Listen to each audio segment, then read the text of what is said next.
Bueno, buenas tardes. Buenas tardes.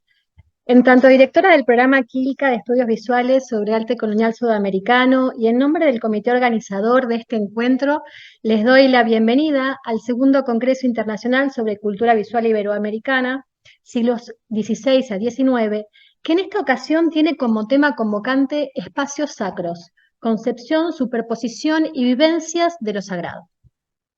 Las inquietudes que nos llevaron al tema de este congreso nacen de las investigaciones grupales dirigidas por Gabriela Siracusano y Fernando Guzmán, que los miembros del programa Quilca hemos desarrollado en los últimos años con estos queridos colegas de la Universidad Adolfo Ibáñez de Chile y discutido y profundizado también con colegas de otras universidades del mundo.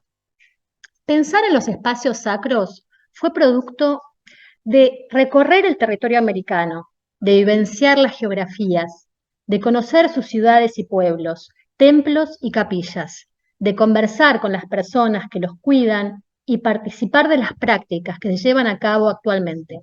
Y todo esto pensando cómo habría sido hace 300 o 400 años atrás, y para ello, para dilucidarlo, relevamos fuentes, registramos y estudiamos imágenes, analizamos muestras de los materiales en lienzos, muros, maderas.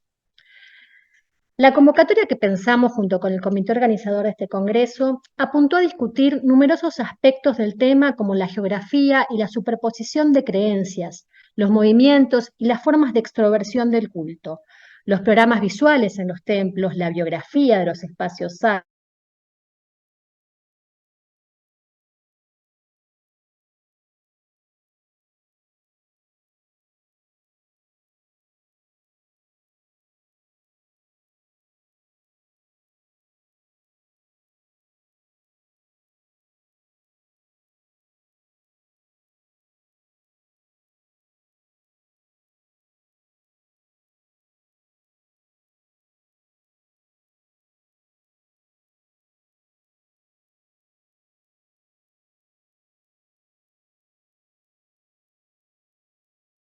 Quiero Recording in agradecer a mis progress. ponentes y asistentes a este encuentro por acompañarnos en este diálogo que, a pesar de las cosas que pasan en este mundo, lo atesoramos como una práctica en extremo fructífera. Además, quisiera agradecer a la UNTREF, a su rector Martín Kaufmann, a su vicerrectora Diana Bechler, a todo el equipo de la universidad, por su constante acompañamiento y soporte a nuestras iniciativas. También al CONICET por su apoyo para la realización de este congreso, a la Dirección de Patrimonio y Casco Histórico, a- al Ministerio de Cultura del Gobierno de la Ciudad, al Museo Fernández Blanco y a su director Jorge Cometti, y a esta casa, la Casa Fernández Blanco, a Patricio López Méndez y a Ignacio Holder por recibirnos en el día de hoy. Y no quiero tomar más tiempo, simplemente presentar a la doctora Gabriela Siracusano, que en esta ocasión tengo el gusto de hacerlo, y me puedo dar también el gusto de presentar a alguien eh, que es una persona que me ha formado y me ha acompañado en los últimos 25 años de mi vida. Claro que podría comenzar leyendo y diciendo que Gabriela es doctora en Filosofía y Letras con la orientación en Historia del Arte por la Universidad de Buenos Aires, especializada en arte colonial sudamericano. También podría decir que tiene una larguísima trayectoria como investigadora de carrera del CONICET. Vale la pena aclarar también que es una institución de excelencia según los más altos estándares académicos internacionales y que actualmente, desde su cargo de investigadora principal, lleva adelante y dirige numerosos proyectos sobre un tema en el que es una especialista indiscutida en el mundo, esto es la investigación interdisciplinaria sobre la dimensión material de las producciones artísticas. Su trayectoria docente también es muy destacable, ha dado clases a tantísimos estudiantes universitarios, en particular de la carrera de Artes de la Universidad de Buenos Aires, donde tiene el cargo de profesora titular regular. Pero actualmente también es profesora de posgrado de la Universidad Nacional de 3 de Febrero y ha impartido cursos y seminarios en muchas otras universidades de Argentina y el mundo. Efectivamente, desde 2014, la UNTREF la convocó para dirigir un nuevo espacio interdisciplinario, el Centro de Investigación en Arte, Materia y Cultura, Centro Materia para los Amigos.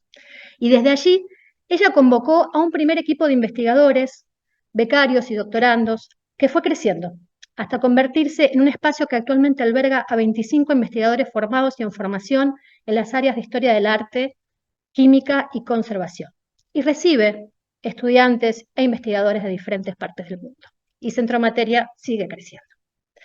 En este recorrido de su trayectoria no puedo dejar de mencionar que sus investigaciones y publicaciones han obtenido numerosos reconocimientos nacionales e internacionales de instituciones tales como la Getty Foundation, la Guggenheim Foundation, la Academia Nacional de Bellas Artes de Argentina, la Association for Latin American Art, entre otros.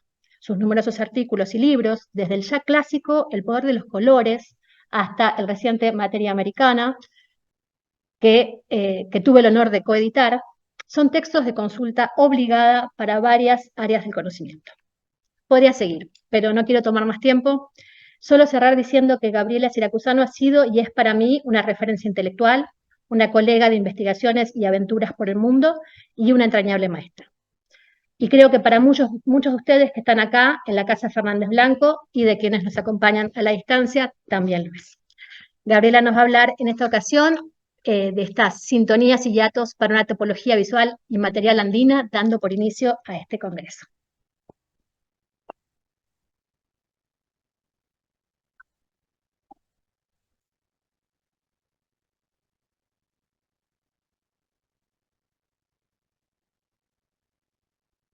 Bueno, muchas gracias, Agustina, como siempre, por tus generosas palabras.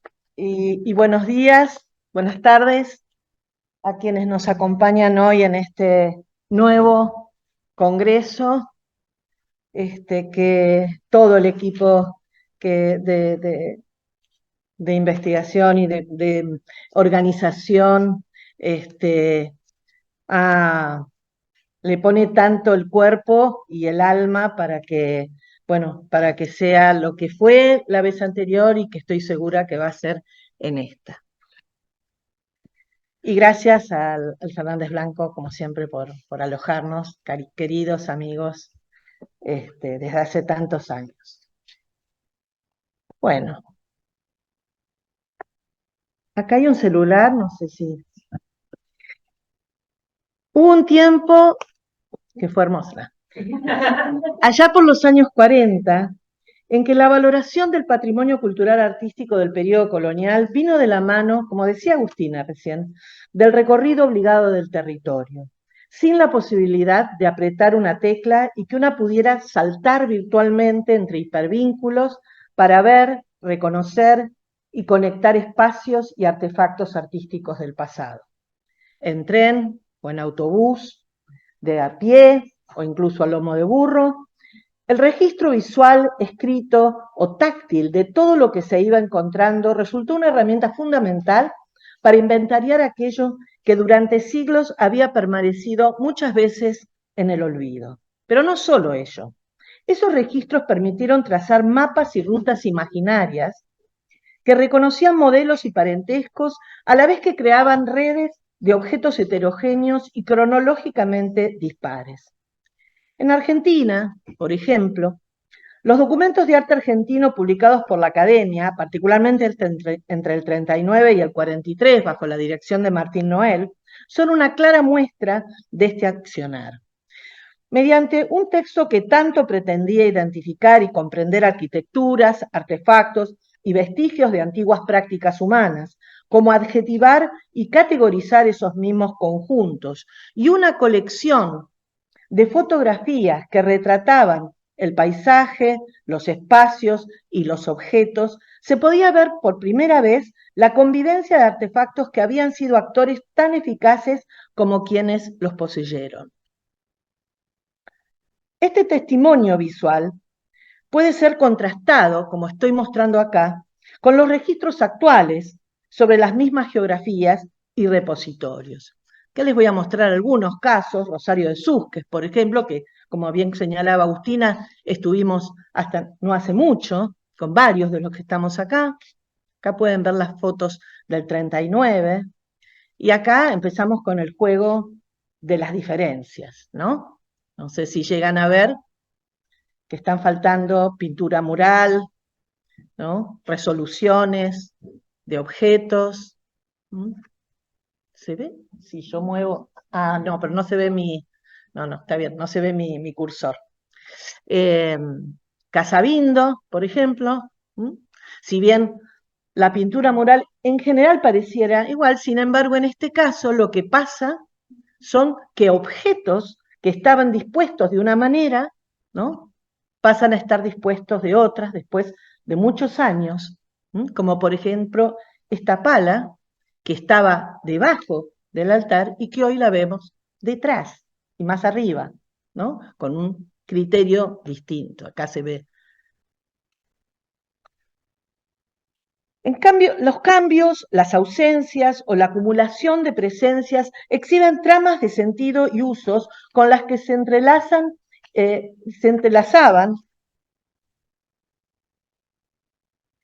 Perdón, se me chispoteó una página acá. Qué cosa rara. Bueno, después lo veo. Urdimbres de múltiples tiempos, sintonías, hiatos y tiempos que terminan siendo vectores que nos animan a pensar los procesos y los artefactos artísticos en clave geográfica.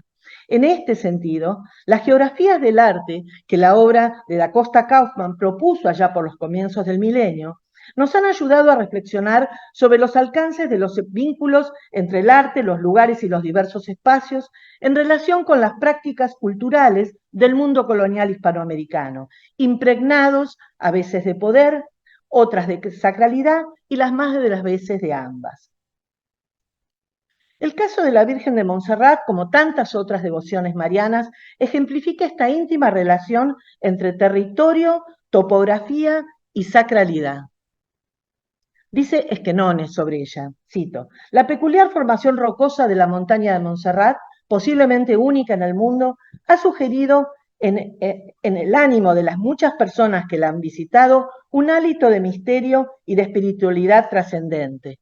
La Virgen, el monasterio y la montaña constituyeron una unidad que se fusionó inseparablemente alrededor de la imagen del siglo XII, fin de la cita.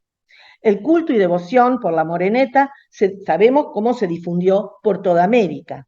Este cuadro de Francisco Chiguantito revela hasta qué punto esa iconografía mantuvo presente su topografía de origen, ahora en tierras andinas. Precisamente en Andes se suele hablar de una topografía sacralizada, toda vez que reconocemos los espacios naturales o culturales a los que los habitantes nativos de la región otorgaban una dimensión sagrada, espacios en el que el mundo andino muchas veces reconocemos como huacas. Aun cuando sabemos que el formato triangular de numerosas imágenes marianas, particularmente de sus mantos, era previo a su proliferación en suelo andino, su asociación con los cerros y montañas que guardaban la presencia de ancestrales vínculos con lo sagrado fue frecuente, como sabemos, bien lo estudió Teresa Gisbert. Asimismo, son numerosos los sitios que forman parte de una red de espacios que unieron santuarios de oración cristianos con antiguos dominios de sacralidades prehispánicas, ¿no? Acá ven algunos puntos importantes dentro de esta geografía sagrada y, por supuesto, la Copacabana entre ellos, el área de Copacabana. En un mundo americano, atravesado por los efectos de la mundialización que implicó la presencia de intercambios, circulación, sincronías y apropiaciones de ideas, conceptos, técnicas, objetos y materialidades ligadas a la producción artística, la idea de una geografía del arte ha permitido trazar cartografías y topografías de lo humano unidas a producciones a partir de las cuales es posible tender antiguas rutas, hoy invisibles pero reales, por donde hombres y mujeres iban dejando sus huellas y marcas a medida que trasladaban imágenes, materiales para su factura, libros, manuales, pero también la carga devocional y sagrada que muchos de los artefactos contenían. Entonces esto me lleva a repensar este reconocimiento de estos espacios sagrados, ya no como una simple topografía, sino como una topología, inspirándome en el concepto que Henri Poincaré acuñara para fines del siglo XIX, una topología estético-material de objetos formalmente diversos e incluso ubicados en lugares muy distantes, como puede ser una pintura, una escultura, un mueble, una arquitectura, pero cuya dimensión y cualidad material y simbólica los hermana y los pone en diálogo. Fíjense, un ejemplo interesante es el que nos ofrece el santuario de Manquiri, emplazado en un sitio rocoso con forma de pirámide trunca al pie de una montaña en el departamento de Potosí. Este templo fue construido en 1782 por el párroco Juan de Dios Balanza. Para inicios del siglo XIX ya estaba prácticamente concluido. Es un sitio venerado, a su vez, en tiempos prehispánicos, debido a sus aguas termales subterráneas. Según indica la querida Teresa, todo el conjunto evoca el templo de Salomón en Jerusalén y se inspira en el libro de Juan Caramuel, ¿no? Como lo que estamos viendo. Columnas, por ejemplo, las columnas de Yaquim y Boaz, los querubines con palmas que imitan la decoración del Sancta Sanctorum del Templo de Jerusalén.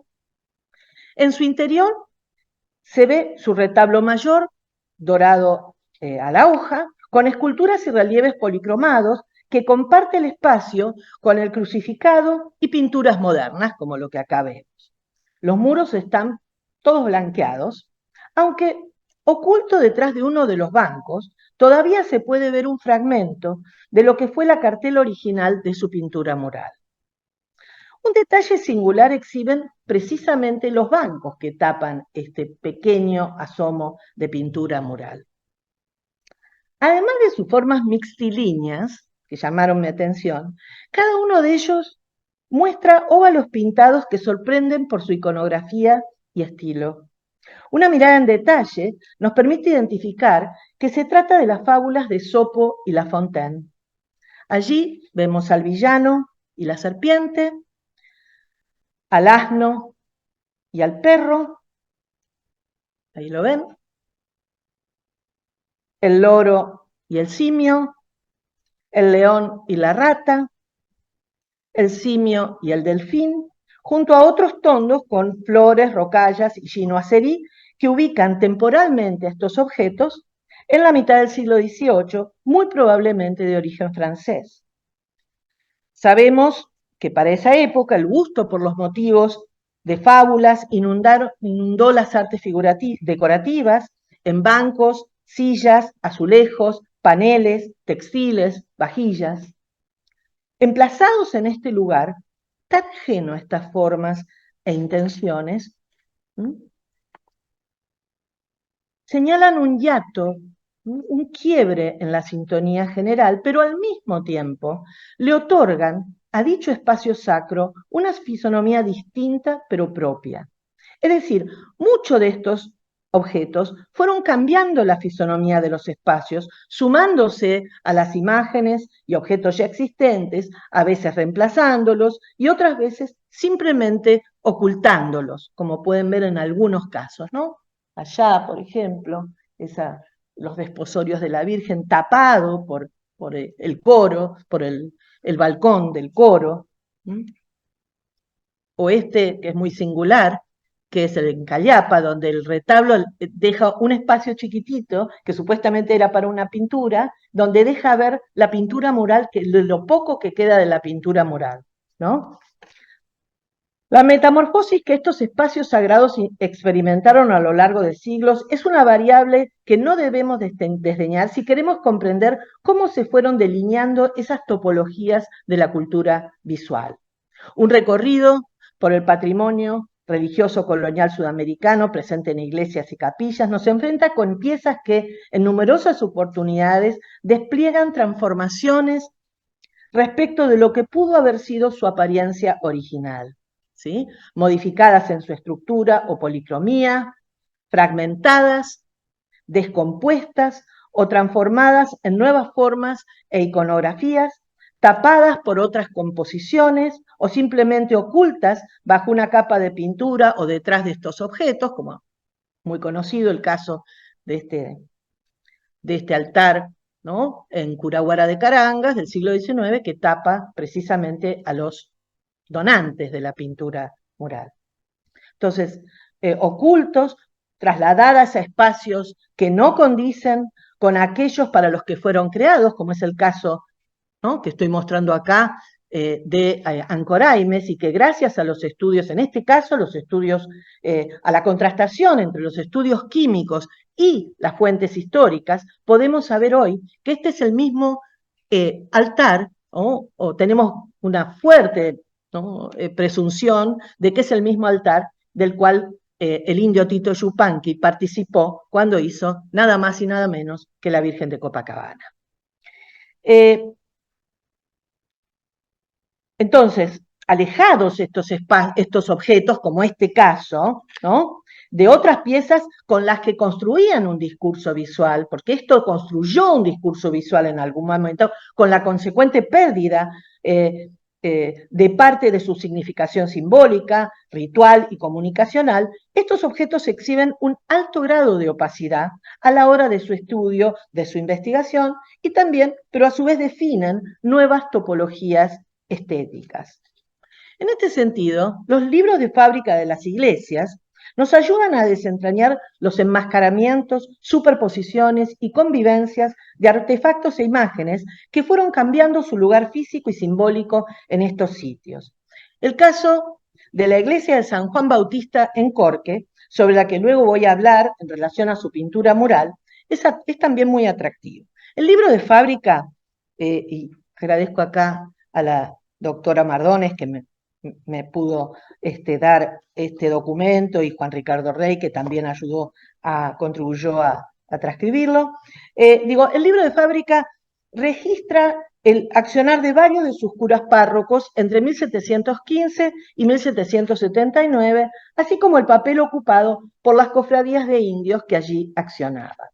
Desde el encargo de grandes lienzos para las capillas de Santa Rosa, el Santo Cristo, entre otras, la compra de materiales como piedra berenguela para las ventanas, oro y plata para los marcos de altares, retablos y púlpitos que todavía hoy exhiben su esplendor, tafetanes y chuces, estos últimos textiles andinos que Magdalena Pereira ha estudiado en estos contextos, hasta peanas de maguey, láminas de piedras de jaspe, de cobre, estampas, seguramente para pequeños altares y retablitos. Es decir, todos estos objetos aparecen. Entre la escultura policromada se declara el encargo de cabezas y manos de San José y el Niño, así como, cito, 2 bultos de los 2 ladrones para llenar los huecos que hacía el retablo con cruces Calvario, para el retablo de Nuestra Señora de los Dolores. Cuando recorremos esta iglesia con planta en cruz, en el transepto encontramos precisamente a los ladrones,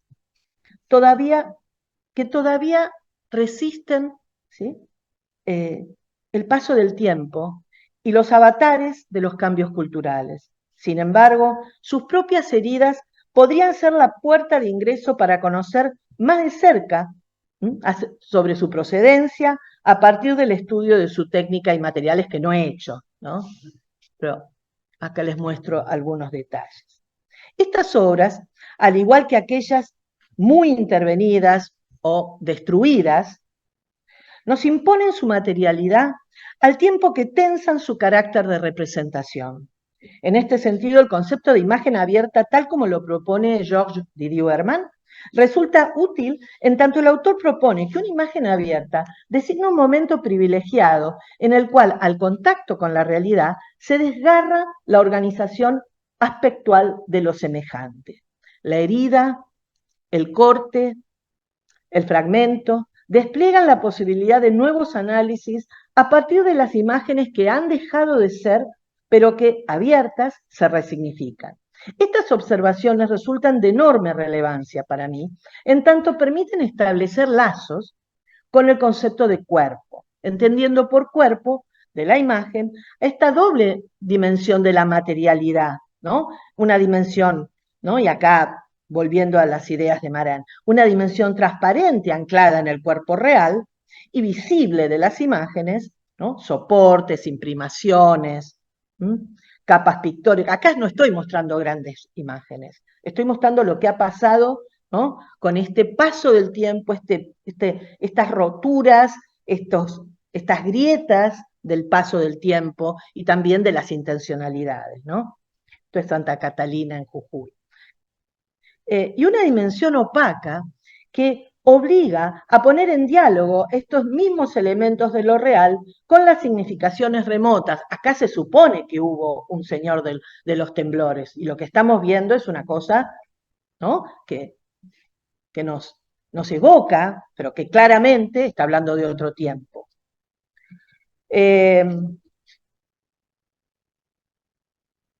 A su vez, digo, si tomamos la idea de fragmento, entendido como una unidad menor dentro del todo corporal unitario de la imagen, lleva en sí mismo como un fractal la huella de dicho todo.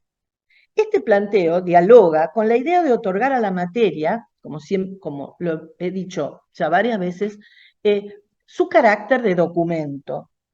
En este sentido, el análisis microscópico de una estratigrafía, acá no son estratigrafías, estos son verdaderas muestras en bruto de pintura mural, realizada sobre un fragmento milimétrico extraído de dicho cuerpo, fragmento que en este caso podemos entender como la unidad mínima del todo, funciona como un documento material que, al igual que los documentos visuales o escritos, conlleva en su estructura aquellos datos que contribuirían a comprender su historia y fortuna de la pieza.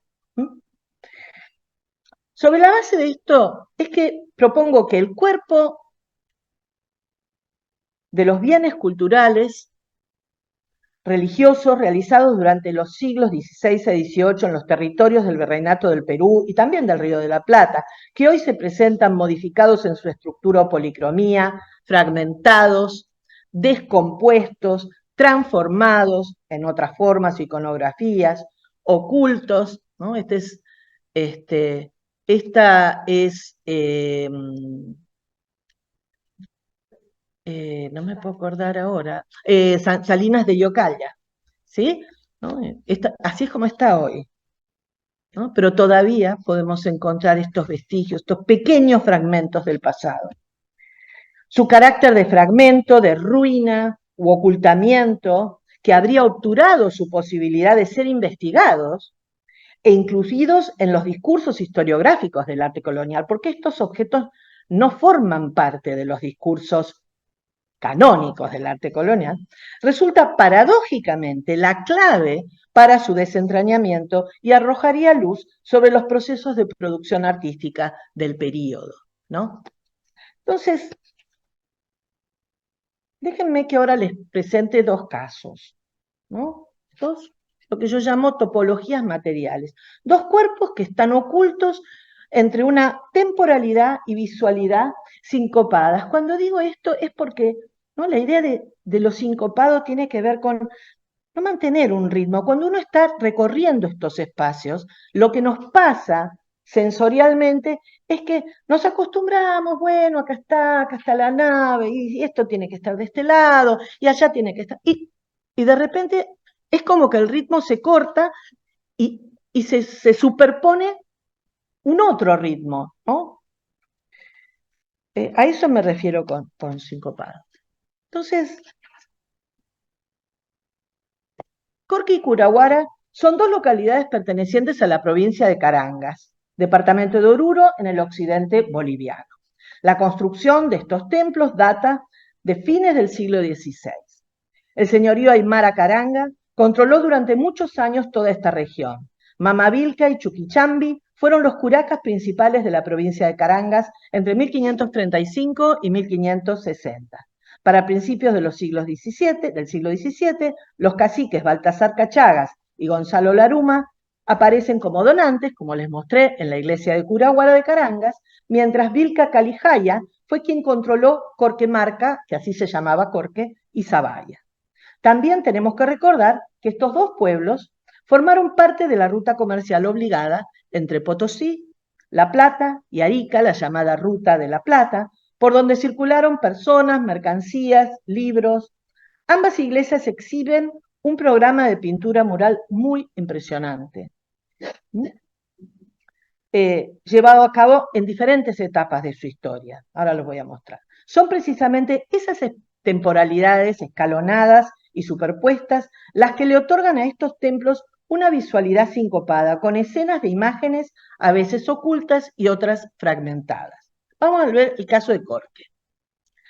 Se trata de una iglesia de planta en cruz, como decía antes, con un retablo mayor totalmente dorado a la hoja del siglo XVIII.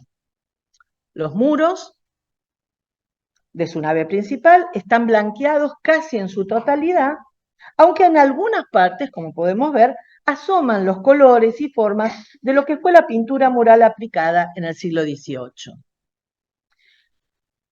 El mismo programa que todavía hoy puede verse en el presbiterio, ¿no? En el techo, donde se haya representada la coronación, acá la doy vuelta para que se pueda ver, la coronación de la Virgen por la Santísima Trinidad, junto con los 4 doctores de la iglesia en sus esquinas. Su retablo mayor, de gran envergadura, exhibe 3 calles y 2 cuerpos, con columnas entrelazadas, ¿no? Esto que pueden ver ahí, trenzadas, mejor dicho, salomónicas en otros casos, hornacinas, tabernáculo y recuadro en el remate. Y se destacan en él la presencia de tritones, como se puede ver más allá, son tritones y que sostienen racimos de vid y tocan cuernos, junto con monos y garzas. Ahora bien, este imponente retablo esconde los restos de lo que debe haber sido el momento inicial de este templo. Lo que yo les estoy mostrando ahí es la parte de atrás del retablo y cómo se sube muchos metros, ¿no? Y cuando se llega donde está uno de los que participó de este proyecto, que es Carlos Rúa, se ve en la ventana del ábside una imagen que se resiste a desaparecer. Y esto que yo he hecho acá es combinar varias fotos, porque es imposible por la distancia de tomar una foto completa. Así que lo que hice fue tomar varias y más o menos unirlas. Una virgen con su corona sostiene en sus brazos al niño. Una enorme grieta quiebra la unidad de su rostro y la de su potencia sagrada, a punto tal que nos permite ver el adobe que ha servido de soporte. Es evidente que se trata del primer retablo de la iglesia. Junto con la escena de la Virgen y del niño, me interesa destacar el arco que los enmarca. Su monocromía nos ayuda a datarlo, ya que el uso de blancos y negros en frisos y guardas fue el más común en la pintura mural andina entre los siglos XVI y principios del XVII. El otro detalle interesante son los ornamentos decorativos del arco. Granadas y piñas y uvas a ambos lados, junto con imágenes casi fantasmales, no sé si llegan a verlo, no sé si se llega a ver, son 2 animales, un equino que está de este lado, hay unas rayitas con unos orejas, pero no sé si se llega a ver. Y del otro lado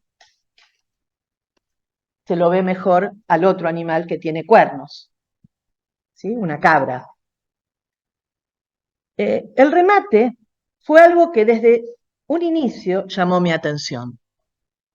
Un enorme y monstruoso mascarón con fauces abiertas, mostrando los colmillos, con 2 cuernos a cada lado.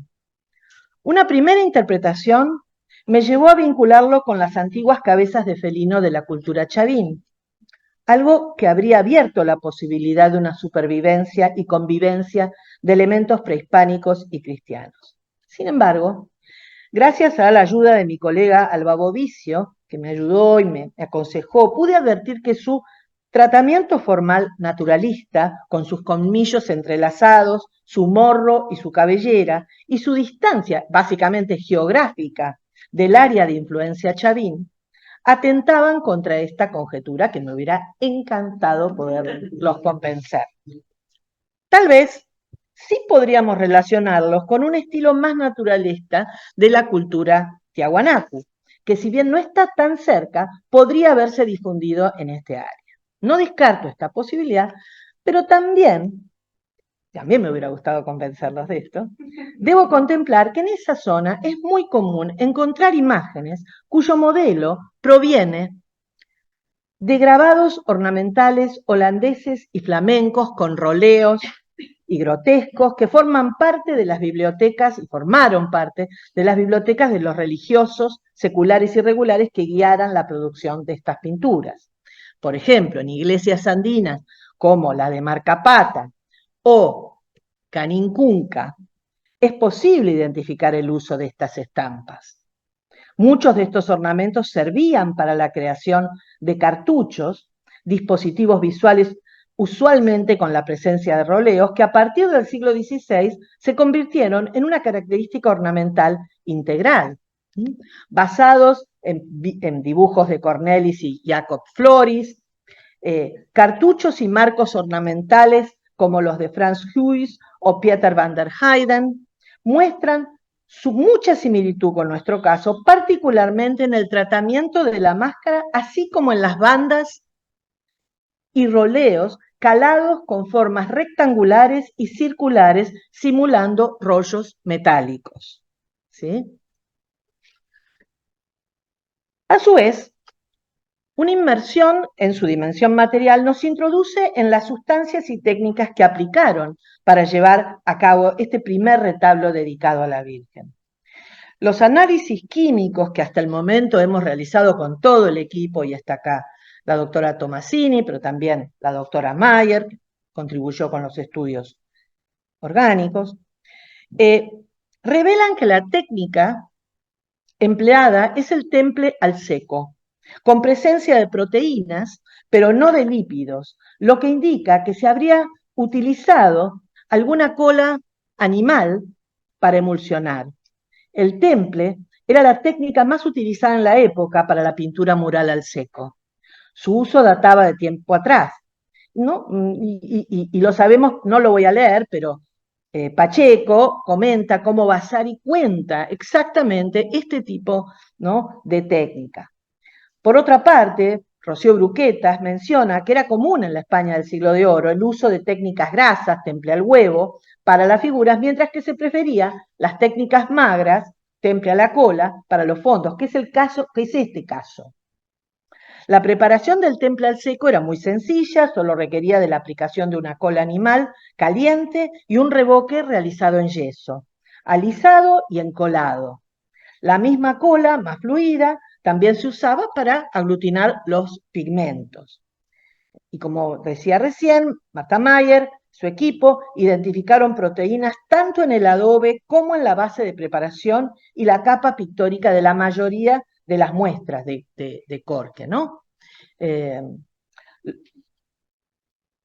es un trabajo que también hicimos de estudiar el adobe y lo que eso significa también en el área andina.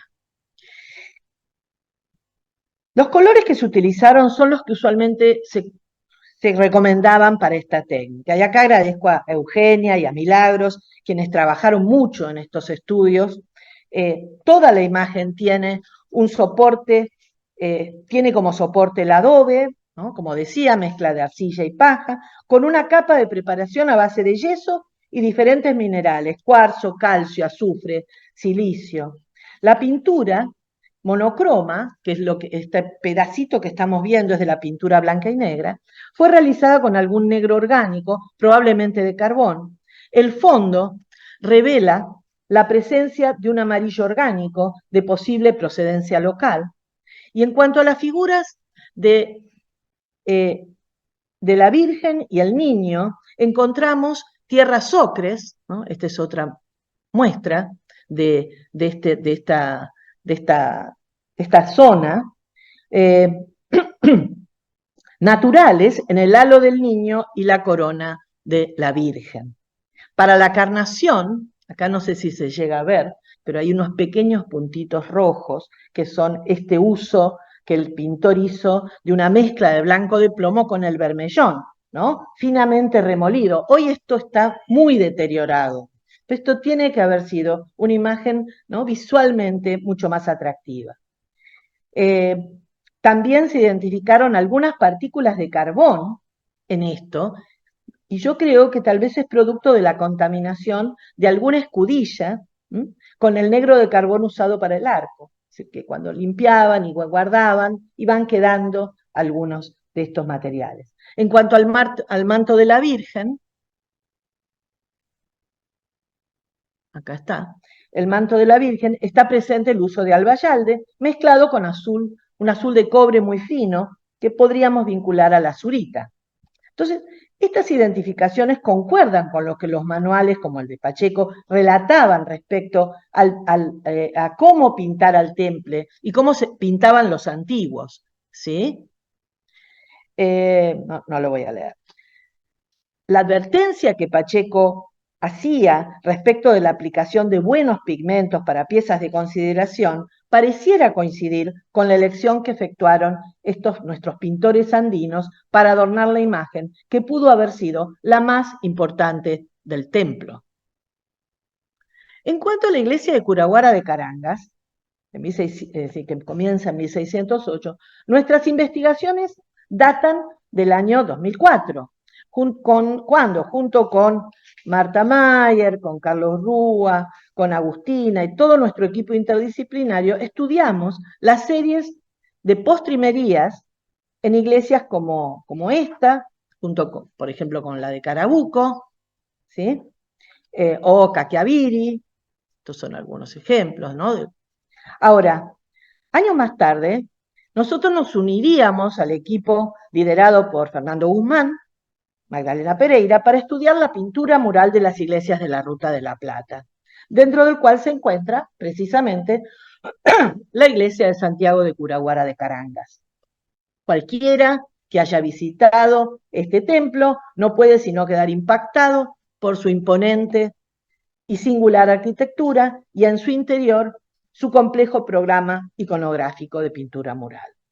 A ello se suma la presencia de altares y retablos, un púlpito policromado y dorado a la hoja, como pueden ver ahí, sobre pasta de maguey, estampas francesas utilizadas a la manera de cuadros, junto con diversas esculturas policromadas. Y en particular la dimensión material del Cristo crucificado, que corona el altar mayor, todavía me sigue interpelando y me hace sospechar una procedencia ajena a este territorio, pero no me puedo jugar, tendría que traerlo a Pablo Amador acá y que vea este Cristo. Todos ellos, en su heterogeneidad, conviven en un espacio tan especial, pero no muy distinto de otras topologías andinas. Ahora bien, hace ya varios años, acá también, esta es la parte de atrás del retablo mayor. El retiro del retablo mayor de madera dorada para realizar trabajos de conservación dejó a la vista el retablo original que había permanecido oculto durante siglos, de manera similar a lo que vimos en Corque. También, esto es una combinación porque no tengo distancia, no hay distancia para ver esto en su totalidad. Pintado sobre el muro, de formato rectangular y coronado por un frontis triangular, lo que nos indica su temprano emplazamiento. Esta pintura corresponde a la primera campaña decorativa que tuvo el templo allá por inicios del siglo XVII, tal como indican sus cartelas, ¿no? Tiene otra etapa en el siglo XVIII. Todo el retablo fue profusamente restaurado, ustedes lo pueden ver acá, como pueden ver la técnica del trastello que exhiben estas fotos. Coronado por una crucifixión, el cuerpo central está dividido en dos. Arriba vemos la escena de la visitación o el abrazo inspirado en los evangelios de Lucas y los apócrifos, que narran la visita de María a su prima Isabel.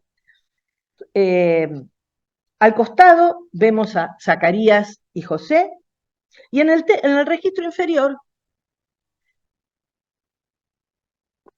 vemos una escena que identificamos como la iconografía, es una combinación entre la presentación en el templo y la purificación de María. Tampoco voy a leer todo. La composición de esta representación es el resultado de una original combinación de estampas. El grabado de Sadeler, de 1580, ofrece algunas concordancias con la figura del hombre barbado a la derecha, ¿no? La postura, que podría ser José, la postura de María, el personaje que sostiene una vela, la figura de Ana y el motivo decorativo de la guarda del baldaquino del altar. Mientras que la disposición frontal del altar, de ese mismo altar, pareciera corresponder a otra fuente, no es esta. La misma puede ser una estampa hecha en 1572 por Lucas van der Tecum, a partir de Gerard Gröning, donde se ve a la Virgen en una postura semejante, ¿sí?, a nuestra pintura, con la jaula con tórtola sobre el altar, que te viene en canasta en nuestra pintura, y similares motivos decorativos en la guarda. Un detalle de la pintura revela algunas decisiones compositivas por parte del pintor. Junto con eliminar varios personajes, este decidió repetir uno de los jóvenes religiosos que asisten al sacerdote en un segundo plano, en otro sector de la escena. ¿Sí? Acá ven a uno y acá lo ven de vuelta, cuando en realidad hay uno solo en el grabado. Una estrategia creativa que, como sabemos, fue recurrente en la producción visual andina. Por otra parte, cuando miramos su condición técnica, ¿no?, y material, se nos revela un manejo del dibujo bastante preciso, suelto. Fíjense por detrás del tratello cómo se ve la pincelada, ¿no?, muy suelta, con uso de diferentes pinceles y grosores distintos, una paleta variada.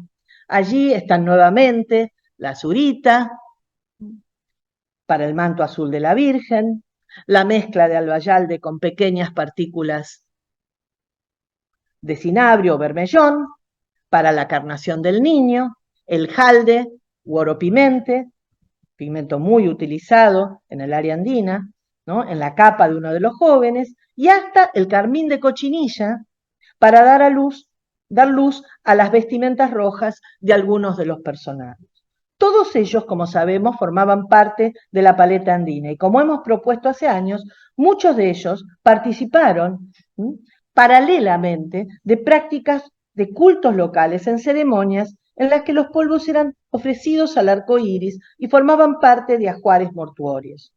Los verdes de cobre, como la tacamita, la antlerita y la brocantita, identificados mediante diferentes técnicas en diferentes obras, y acá también por Eugenia Tomasini, con el apoyo, ¿no?, técnico de Milagros, fueron pigmentos de origen local que tanto participaban de estos rituales, ¿sí?, como acompañaban con su cromática a la creación del imaginario evangelizador.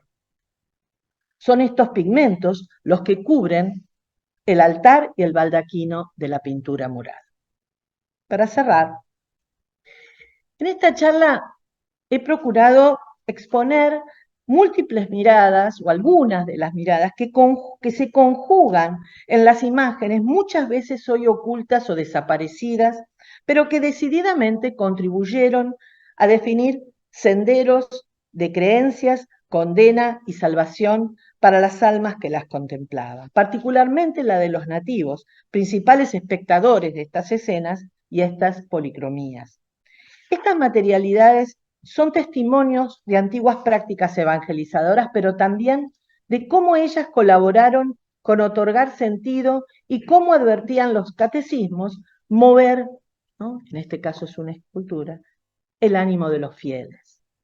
Una metodología anclada en la conjugación de estos documentos visuales, escritos, materiales, que dialogan entre sí de manera sincrónica, diacrónica, nos acerca a este pasado construido sobre la base de decisiones, elecciones y selecciones. En este sentido, la posibilidad de territorializar estas prácticas, estos objetos, su dimensión material, de cartografiar sus vínculos con espacios de poder y sometimiento, de encontrar sintonías y actos entre ellos, nos abre las puertas a la definición de nuevas topologías para una mayor comprensión del escenario andino.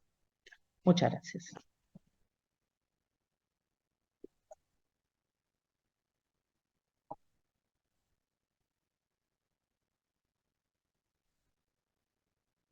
Bueno, me sumo entonces acá a la mesa para agradecer a Gabriela por esta presentación tan interesante que, bueno, que cruza. Voy a empezar yo diciendo que ver la presentación de Gabriela, así quedamos para el YouTube también. Digo, esta presentación que cruza tantas historias, porque también ver las presentaciones de Gabriela, conociendo sus investigaciones, es ver un poco el mapa de tu propia trayectoria y de tus propias preguntas que se realizaron en estas campañas, en estos viajes, en la investigación de los templos, de las imágenes. Es un poco un reflejo de tu historia, ¿no? Una propuesta como esta. Así que en ese sentido, también me parece que es muy interesante introducir ese factor. Que un poco en esto que estamos dialogando, ¿no? Y en relación con el concepto de sistema visual que propone Jens Baumgarten, y él propone también que los historiadores del arte venimos también a este sistema de imágenes, este sistema visual, a poner un poco, o sea, como que este panorama no es sin el historiador del arte. En este caso también trabajamos con los químicos, o sea, con todas las disciplinas que están estudiando un poco todo este panorama y que se hace este resultado. Sin esa mirada, ¿no? Sin la mirada nuestra, obviamente, no estaríamos Sí, profundizando en estos sí, temas. absolutamente. Además, hay otra cosa, el trabajo interdisciplinario lo que hace en estos casos en los cuales, como vos decís, tantos años de recorrer, hace que no solamente manejemos diferentes tiempos superpuestos en el mismo momento en que estamos visitándolo, porque mientras uno está mirando una cosa, el otro, no sé, estaba Fernando, ¿no? Mirando probablemente o vos que estabas también, me acuerdo por Manquiri. Y mientras ellos veían eso, y algunos seguramente estaría con la pistola de fluorescencia, yo estaba viendo los bancos. Digo, esta idea de tener el tiempo suficiente como para construir relatos, ¿no? Que se conjuguen, que se alimenten y que tampoco queden subsumidos a ese momento, porque uno a medida que va desarrollando este tipo de proyectos que son de muy largo alcance, es imposible no estar constantemente yendo para atrás y a ver.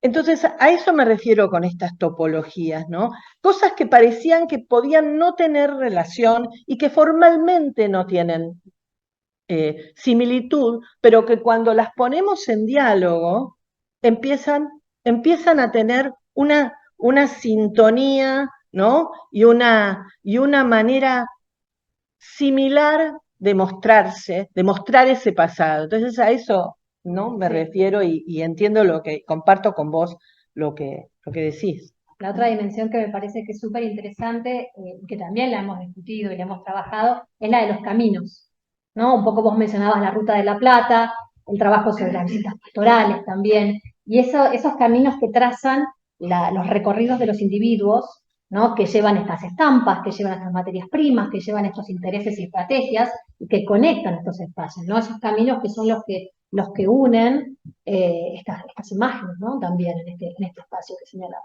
Sí, sí. No sé si alguien quiere hacer alguna pregunta o comentario, lo que quiera. Tanto a quienes están acá como a quienes nos ven por YouTube, a ver si hay alguna pregunta o comentario, como para iniciar este diálogo sobre estos temas que nos convocan. Fernando. Sí, muchas gracias, Gabriela. Quiero destacar una cosa que nos pasó ahora, mientras estaba hablando, especialmente en el Instituto de Trabajo, y que tiene que ver con lo que estabas diciendo tú, cuando yo trabajo interdisciplinario, que es trabajo en equipo. Que en este caso, claro, que es interdisciplinario, se van sumando miradas y cada uno está observando materiales, está mirando, utilizando una perspectiva.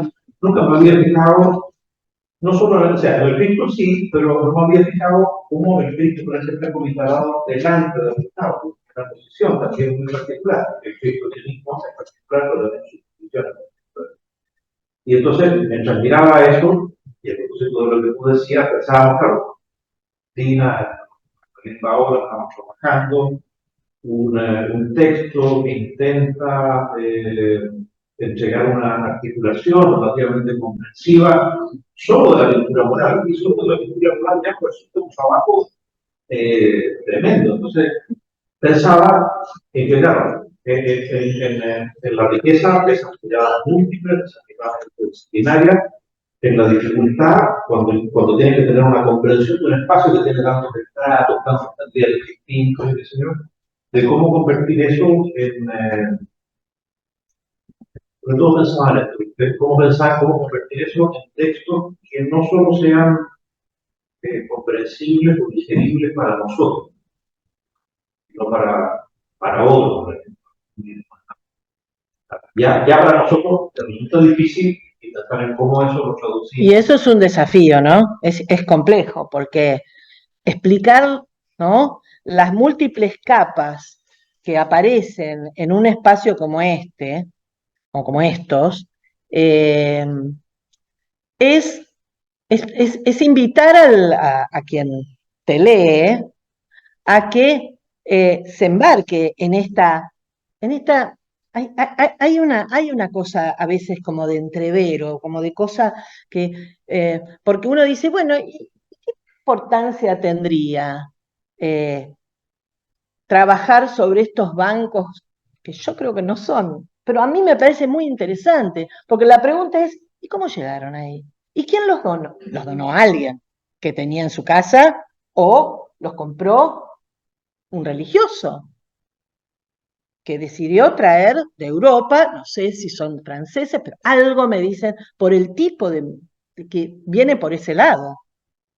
¿Y qué importancia tiene eso? ¿Quién decidió que entraran ahí y se entraran en diálogo con el retablo, con la pintura mural? ¿Quién decidió que a su vez probablemente tapó la pintura mural, pero dejó un pedacito? Esas cosas son las que a mí me interesan, ¿no? ¿Cuál fue la decisión? ¿Por qué tomaste la decisión de blanquear todo, pero esta parte la dejaste perfecta, ¿no? O este caso del de Corque, que dejaron en el espacio que seguramente iría una placa de una pintura, una pequeña, tal vez una pintura sobre cobre.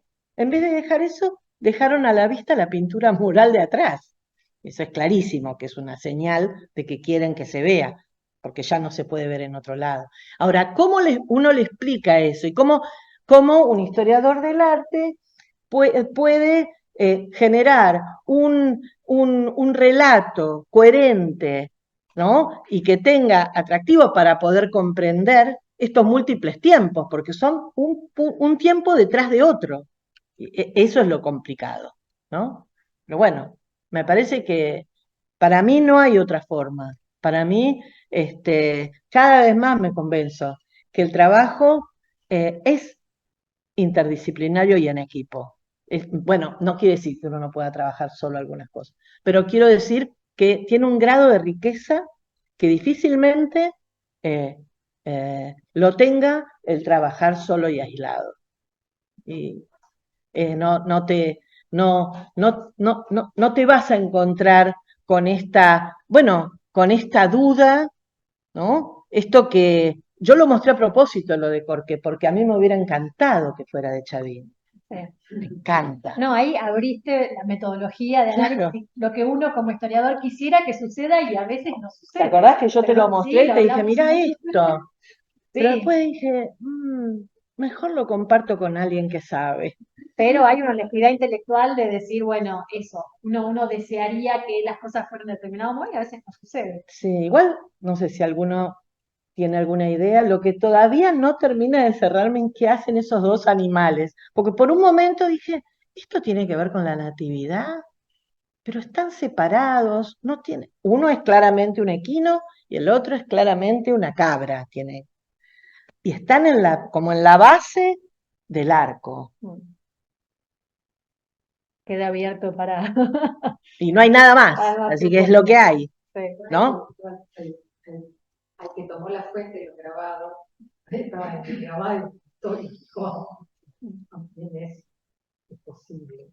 Me hizo acordar, no tiene nada que ver, pero me hizo acordar por su carácter fantasmagórico, porque tiene como una cosa así fantasmal, a una imagen que alguna vez vi, también del siglo XVI, en la pintura mural de Acolman, donde hay un ciervo o unos animales que están como también, hay como ¿no?, una imagen fantasmal. en una zona de alguna de las pinturas, ¿no? No tiene nada que ver con esto. Lo que quiero decir es que estas imágenes fantasmales son las que, bueno, a mí en general me atraen más que la pintura ya cerradita, perfecta. Esa parte lo veo como más fácil, ¿no? Bueno, Sí, Vanina. desde YouTube, Magdalena Bences nos dice sugerente propuesta de análisis en calidad de topologías estéticas que recorren el arte, no exentas de voluntades y resignificaciones que tenemos que diseccionar, y agradece. Y nuestra querida Lucía Querejazu dice, hay casos en que el retablo enmarca toda la pintura mural anterior, uno se pregunta si quedó, como dice, a propósito o es temporal, que es un poco lo que estabas diciendo, ¿no? O sea, esas modificaciones que se dan, Tal que cual. uno tiene que entrar, tiene que, ¿no? que aceptar esa duda de el porqué de los cambios, ¿no? Claro, sí. Eso aparece también, por ejemplo, en la iglesia de Carabuco, tiene una pintura mural muy particular, que también se superponen épocas y tiempos diversos, que sumado a la pintura de Caballete, que tiene, que es tan impactante, realmente arman una lógica, pero que uno la encuentra en otros lados, aun sin ser iguales, a eso me refiero, ¿no? Con esta cosa topológica, sin ser idénticas, pero que tienen algo en común, ¿no? Cualitativamente. Vanina. Sí, bueno, en la línea con un poco con lo que mencionaba Lucía y también con lo que venías señalando. Es claro que en estos casos de superposición, cuando un retablo como mobiliario se pone encima de la pintura mural de ese primer retablo, claramente hay una intencionalidad de olvido o de reemplazo, ¿no? Pero pensaba cómo opera eso, por ejemplo, en estos otros casos en los que mostraba, por ejemplo, las esculturas de los ladrones, que tienen superpuesto toda una estructura como un retablo y que a propósito los enmarca por la mitad de una forma muy extraña que los deja entrever.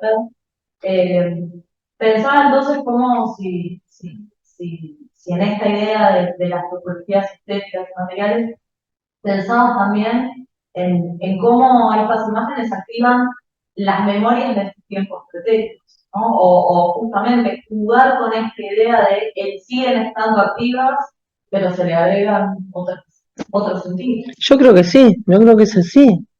Y no sé si muchas veces es adrede, otras veces es simplemente no tiene que ver con una cierta intencionalidad. A veces tiene que ver con el desconocimiento, muchas veces con cierta conveniencia de que ciertas imágenes estén, ¿no? Vengan a superponerse con otras. Yo veía, por ejemplo, Casabindo. No sé si ustedes lo vieron porque era pequeña la imagen, pero Los Ángeles ya por lo menos desde cuando los fotografía, ahora no me acuerdo cómo se llama el fotógrafo de Noel, porque no es Noel el que fotografía, pero desde cuando los fotografía Noel hasta lo que vimos ahora están totalmente cambiados. Sabemos que en el medio fue el proyecto Tarea. ¿Cómo fue esto? ¿Por qué? Porque uno podría hacer un análisis, ¿no?, del ordenamiento de todos los ángeles arcabuceros. Si lo hiciéramos hoy, cometeríamos un error, porque no es así como estaban, ¿no? Más allá de también otras, por ejemplo, que no aparezcan ciertos motivos, en algunos casos tienen que ver con una simplificación, claramente, ¿no? Era de una manera, algunos los taparon, y en otros directamente volvieron a hacer lo mismo, pero de una manera simplificada, en el caso de Susques, ¿no? Se nota que hay una cosa simplificada. Después en el caso del altar, que nosotros cuando estuvimos no nos dimos, no sabíamos eso. Yo me di cuenta ahora cuando miré los cuadros, las fotos de Noel, de que toda esa pala, ¿no?, frontal de altar está en otro lado. Sabemos dónde está, es decir, esto va variando, van como moviéndose, ¿no? En estos espacios sacros, y que tienen que ver seguramente con diferentes intencionalidades y necesidades de la gente. Y otras veces, bueno, nada, ya me está molestando esto, saquémoslo, que porque no tiene ningún sentido. Sí. Pensando, permítame compartir un pensamiento en voz alta, ¿no? Cuando mostraste esa ventana abierta al tiempo, se detrás, tuve la idea así como del Kamishibai. Kamishibai, una especie de artito que se muestra, se llama sí.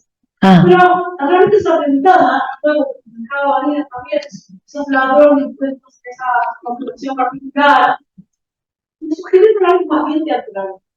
Y pensaba en el pensamiento que hay en la noción de cámara y Sí, sí. con esa funcionalidad teatral, escenográfica que hay en las representaciones de los países. Entonces pensaba, ¿no? ¿Qué tan posible sería encontrar en esos espacios de ingreso, de transmisiones de una forma y otra de lo visual, ¿no? De mostrar una imagen fija y hacer cosas con las imágenes que pueden ser intervenidas, filmadas. Bueno, sí, porque así era, muchas de esas imágenes así eran en esa época. Es decir, yo me imagino que los dos ladrones puestos son enormes, ¿no? Tienen que haber tenido un grado, ¿no? de dramatismo performático, ¿no? Andás a ver qué se decía delante de estos dos ladrones y este, eh, ahora, ¿qué función? Si siguen cumpliendo esa función hoy, no lo sé, yo creo que no. Yo creo que en ese sentido han perdido como esa energía, ¿no? No sé, es como, hasta que tal vez se vuelva a cargar, estoy pensando en términos barburgianos, digo que se vuelva a cargar, porque alguien le otorgue una carga de significado. Hoy están abandonados, esa es la realidad, ¿no? Hoy están abandonados, están... Hay una imagen que yo siempre, nunca después la trabajé, pero que siempre llamó mi atención, ahí en una de las iglesias de Juli, no me acuerdo, la Asunción creo que es, que hay un ¿cómo se llama? No es una pechina, es un... Ay, ¿cómo se llama cuando es así semicircular? No, cuando es semicircular, un luneto. Que yo creo que debe tener tres programas, tres iconografías distintas, está todo roto, pero tres iconografías, pero iconografías no nuevas, ¿eh? Es decir, tuvo tres funciones ese luneto. En una aparecen unos incas, después hay otra que aparece ¿no? Creo que está San Ignacio, pero después aparece, ¿no? Entonces yo digo, ¿qué función cumplió esto? Porque esto tiene que haber tenido alguna función para que a alguien se le ocurra, ¿no? Ir modificándolo. ¿Dónde estaba? Está tirado, está arrumbado, ¿no? Este, pero yo pienso que tal vez si tuviera la posibilidad de encarnar para alguien algún tipo de significado, tal vez se puede reactivar y tener esta cosa que vos estás diciendo. Pero hoy, a mí, está descargado de energía, por llamarlo en esos Sí. términos. Hugo Rocha desde YouTube agradece por la conferencia tan interesante y pregunta algo en este sentido, porque él dice, ¿el blanqueamiento se convierte en una operación que sacraliza o que desacraliza el espacio? ¿Qué hay detrás de esa operación, a veces incompleta? Yo creo que tiene que ver,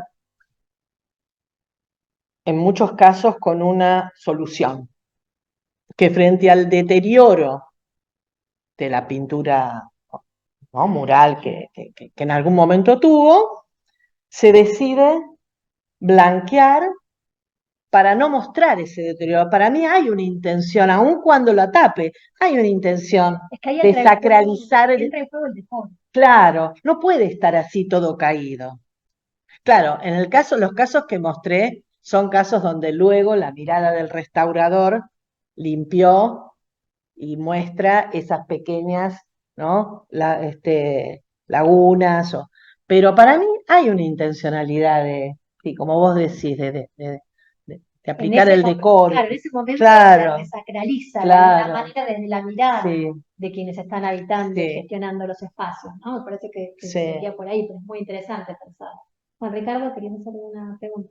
Sí, quería simplemente considerar algo que me parece que inspira la meditación sobre un diferente grado de sacralidad, pero tiene que ver no con los recursos, sino con la superficie. Muchas de esas resacralizaciones tienen que ver con que alguien interviene, mira, designa, limpia, dedica ese espacio para que tú lo veas, adecua una imagen para que puedas contemplar de nuevo el trapezo. ¿Okay? Yo creo que esas imágenes son autoactivas religiosamente, pero entra una nueva sacralidad, porque ahora nuevas generaciones que van a ver esas iglesias van a ver justo el lugar que siempre tiene nuestra religiosa que puede dejar un patrón. Claro. No quiere estar ahí. Entonces, no es una serie, pero es una nueva intervención, de parte de Dios, es una nueva sacralidad. Sí, estoy de acuerdo. Sí, sí, totalmente. A veces sin pensarlo, digo, sin tener la intencionalidad de que sea así, pero finalmente sí, se le otorga un grado de significación diferente por el hecho, porque tiene que ver con el señalamiento también. Esto es lo que esto era una imagen que tenía una cierta coherencia, entonces la intervenimos, le ponemos, la dejamos, ¿no? lo más completa posible, y la sacamos de su lugar de ruina pero también tiene esta doble lectura, ¿no? O sea, a mí me preguntás, que el grado de carga que tiene esa imagen que está en Curahuara y la de Corque, pero sin lugar a dudas te digo que la de Corque, cuando la ves, cuando estás frente a ella, hay algo que te sucede, que decís, ¿qué pasó acá? Esta imagen, como dije, ¿no? Se resiste a desaparecer. Esta imagen está quebrada, pero subsiste. No sé, hay como una cosa como de supervivencia, ¿no? Pero al mismo tiempo me parece que, viendo así como están los atentos, están los sufrimientos, ¿no? Por el caso de los ladrones, todas las cuestiones de las fiestas, las capillas militares que estaban en la ciudad, tienen que estar los dos ladrones, obviamente, con la vista en la mitad. Claro. Y de pronto caen justo ya no horrible, pues se empiezan a salir esas imágenes, pero las buscas por las iglesias panamericanas y no las encuentras. Están arrumbadas a un lado, son de los casos, ¿no? O las quitaron de la principal. En este caso no sucede algo así, porque esas imágenes están en relativo buen estado. Sí, sí. Sí, les faltan los pies, ¿no? Alguna de ellas. Pero sí, están bastante, dentro de todo están bastante bien, pero no hay ninguna intención de restaurarlas ni nada. Esto ya no sirve, ¿no? Bien, no sé si hay algún otro comentario. A ver, acá. Astrid está comentando. Bueno, muchas gracias, Gabriela. Disfruté un montón tu charla. Tengo una duda. Estamos buscando un relato coherente para explicar las incoherencias. ¿Puede existir un relato coherente en distintos momentos? Distintas personas tomaron decisiones sobre la imaginería, seleccionaron elementos para resaltarlos, borrarlos, repintarlos. Algunos curas estuvieron sus ideas programáticas, en otros casos la comunidad tomó las decisiones. Distintas personas, grupos, ailus, encargados, cofradías en distintos momentos intervinieron. Hay una múltiple autoría que produce, transforma, reinventa y destruye estos espacios sacros. Lo que podemos hacer es seguir los hilos, trabajar la microhistoria, etc. Yo creo que se trata de Astrid Sí, Bindus, nuestra Astrid. A ver, yo creo que esto que estás diciendo, Astrid, es precisamente todo esto que te contestás o que te preguntás, mejor dicho, es una manera de corroborar o de confirmar que sí hay coherencia, y coherencia hay justamente en lo dispar, en lo disímil, en lo que está. Sería rarísimo que encontráramos un espacio donde todo tenga, ¿no? Una única motivo de creación desde el principio al fin, no sé, hasta el Vaticano son diferentes momentos que se conjugan. Es imposible encontrar algo que no tenga, aunque más no sea la intervención de la persona que cuida esa imagen y que probablemente la limpia y le pasa, qué sé yo, sí, digo, para mí lo coherente, no, pero bueno, lo coherente, la coherencia se encuentra en esto que decía ella, en lo aparentemente incoherente, en lo dispar, en lo disímil, ¿no? En este tipo de lugares, digo. Bueno, para seguir pensando y debatiendo, y si no hay más comentarios o preguntas, te agradezco muchísimo, Gabriela. Damos Gracias. por iniciado entonces el segundo Congreso de Cultura Visual Colonial de Espacios Sacros y nos encontramos el día de mañana, desde temprano, desde las 9 horas argentinas, para quienes estén presenciales. Nos vamos a encontrar en la sede del Rectorado de Londres, en la calle Juncal, y para quienes estén virtuales por YouTube, desde esa hora. Así que los esperamos mañana y muchas gracias a todos.